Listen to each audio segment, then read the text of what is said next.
En 1948, il y a les ingénieurs de chez Chrysler qui sortent des plans de conception avec une certitude, mais alors absolue. Ils sont persuadés d'avoir créé la voiture parfaite. Ouais, la voiture ultime selon leurs calculs. C'est ça. C'est un véhicule court, un peu trapu, mais super fonctionnel.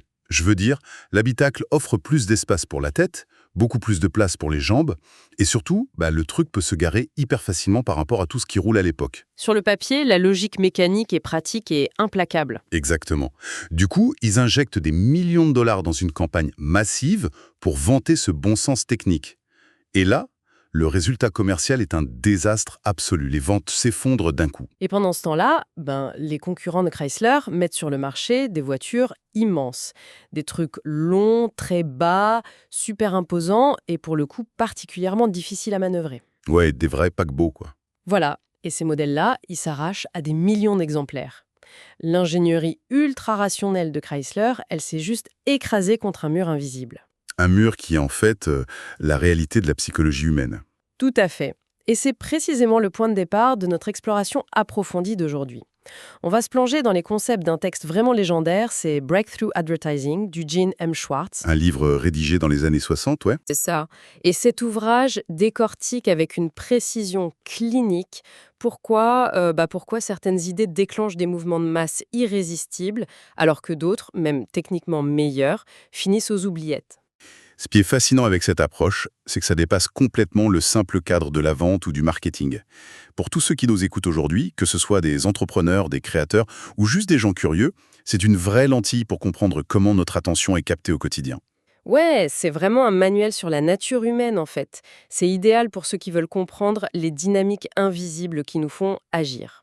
Et le postulat de base du livre, il détruit d'entrée de jeu une croyance super répandue. L'idée que la communication ou les médias auraient le pouvoir de créer un besoin de toute pièce. Ah oui, le fameux mythe de la salle de réunion. Exactement.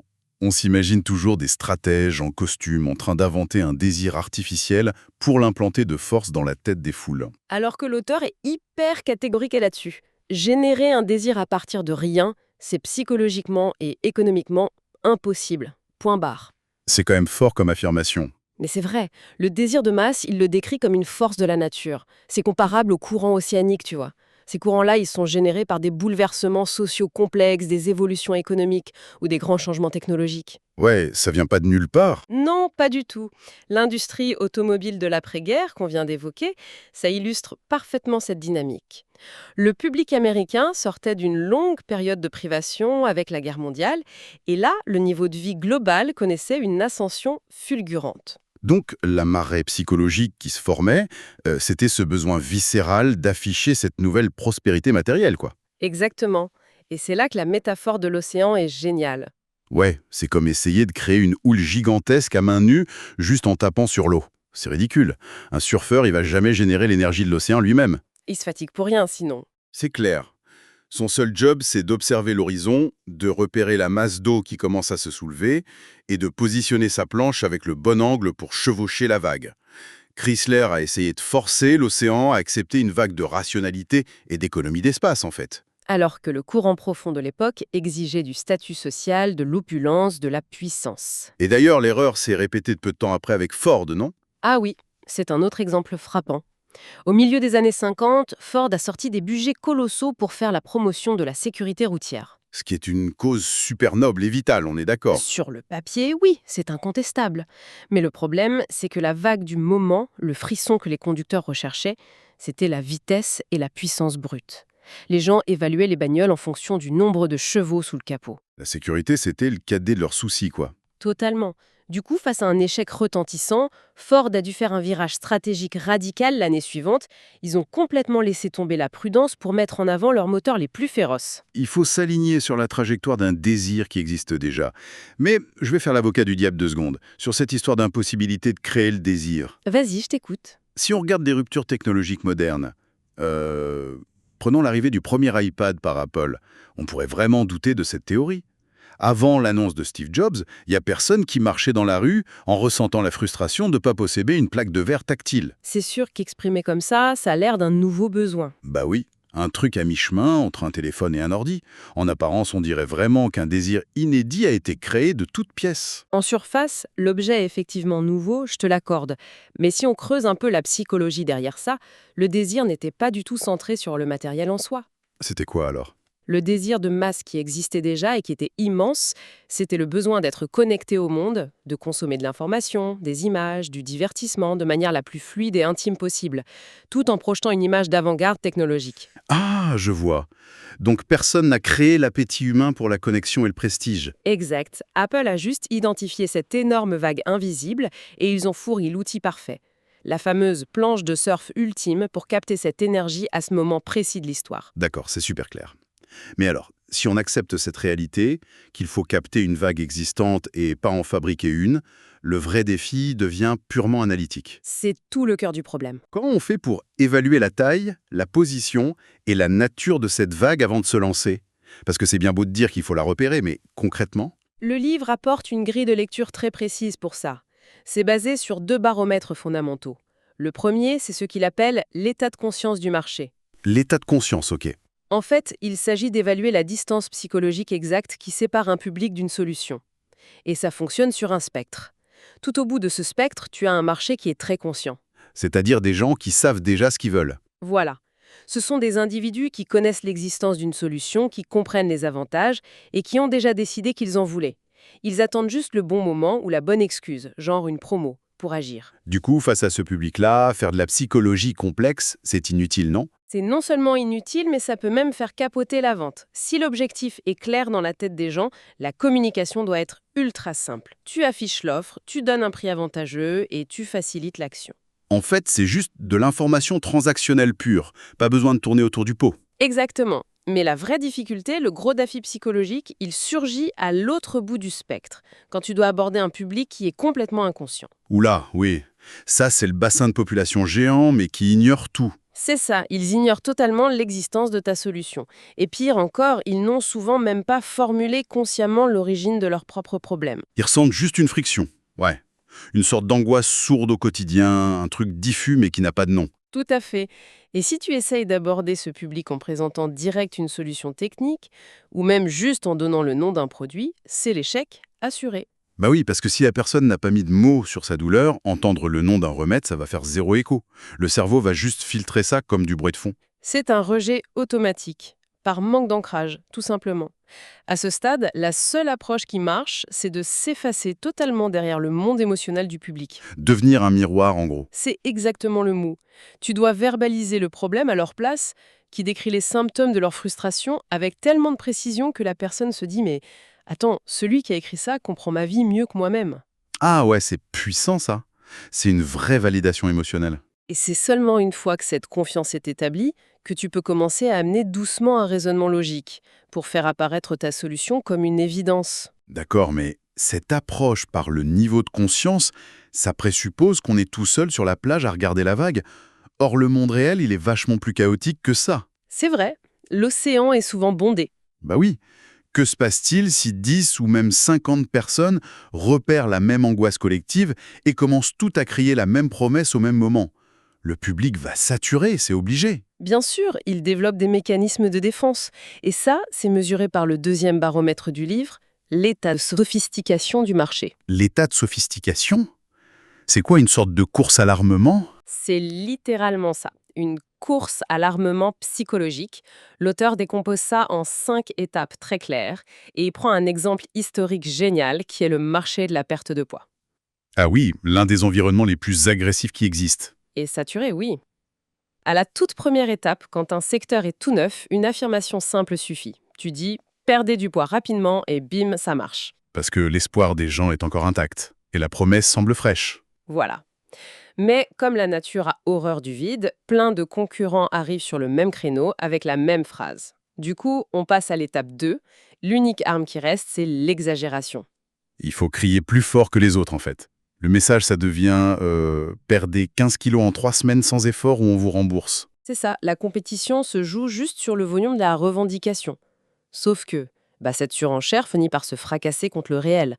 Les gens essayent, ils voient bien que ça marche pas comme prévu et ils développent des anticorps.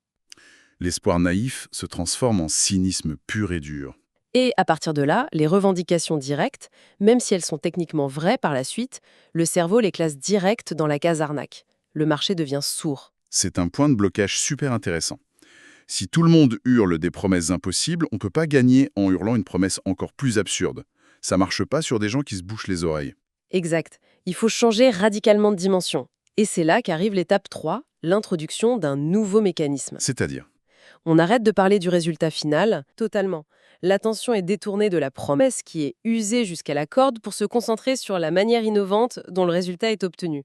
On ne crie plus sur les kilos perdus, on explique par exemple la science derrière une enzyme rare ou un processus métabolique nocturne. ah je vois, en basculant sur le comment plutôt que le quoi, on donne en fait une porte de sortie honorable à l'ego du public, non? C'est exactement ça. C'est de la dissonance cognitive gérée de façon magistrale. Parce que la personne veut toujours trouver une solution à son problème, mais elle refuse de se sentir naïve encore une fois. Avec le nouveau mécanisme, elle peut se dire « Ah, si j'ai échoué avant, c'est pas de ma faute, c'est parce qu'il me manquait cette enzyme spécifique. Voilà, les règles scientifiques ont changé selon elle. Ça réinitialise la capacité à croire, sans se sentir menacé dans son ego. » Et j'imagine que le cycle reprend ensuite, hein. Bien sûr. Quand ce mécanisme est copié partout, on passe à l'étape 4, où il faut exagérer le mécanisme lui-même. Des enzymes encore plus pures, tu vois le genre. Jusqu'à l'épuisement total du filon. Et là, on arrive à la 5e et dernière étape. À ce stade terminal de sophistication, le cynisme est tellement massif qu'il faut carrément arrêter de parler du produit ou de sa fonction. On parle de quoi alors? On recentre toute la communication sur l'identité profonde de la personne, sur ses valeurs. Ah, l'identité. Ça ouvre la porte à l'un des trucs les plus fous de cette analyse, je trouve.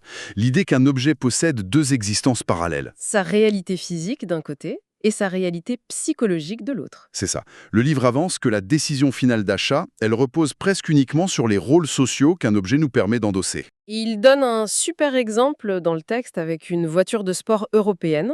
À l'époque, ça coûtait 5000 $, ce qui était une somme délirante. Pour rouler dans les embouteillages en plus. Ben oui, sur le plan fonctionnel, c'est complètement absurde. La voiture est faite pour des vitesses extrêmes sur circuit, mais le gars va l'utiliser pour rouler au pas dans une banlieue chic. Une petite voiture pas chère ferait le job pour se déplacer en ville de façon identique. Pour actualiser le truc, c'est exactement la même chose aujourd'hui avec un smartphone très haut de gamme, un truc forgé en titane à plus de 1500 € avec une puce qui pourrait calculer la trajectoire d'une fusée. Et on l'utilise pourquoi au final? Mais pour regarder des vidéos de chat de 10 secondes et envoyer des petits messages. C'est un non-sens matériel absolu. Ibi. Le vrai produit qu'on achète, c'est le statut. Le téléphone de luxe, il te permet instantanément de jouer le rôle de quelqu'un de prospère, d'audacieux, qui a réussi sa vie. Le fabricant vend une extension d'identité, pas un bout de métal. Nos possessions agissent comme des déclarations sociales muettes. Et ça, c'est vital. Parce que les codes sociaux répriment la vantardise. Je veux dire, tu peux pas t'asseoir à un dîner et dire, sérieusement, « Hé, regardez-moi, j'ai beaucoup d'argent et je maîtrise la technologie de pointe. » Tu te ferais jeter tout de suite. Le rejet social serait immédiat. Du coup, on sous-traite cette arrogance à nos objets. La montre complexe, le vêtement de créateur, il murmure ce message à notre place, sans briser la règle du silence. Donc la vraie influence, elle opère quand tu arrives à lier la fonction pratique au besoin de reconnaissance, mais de façon quasi imperceptible.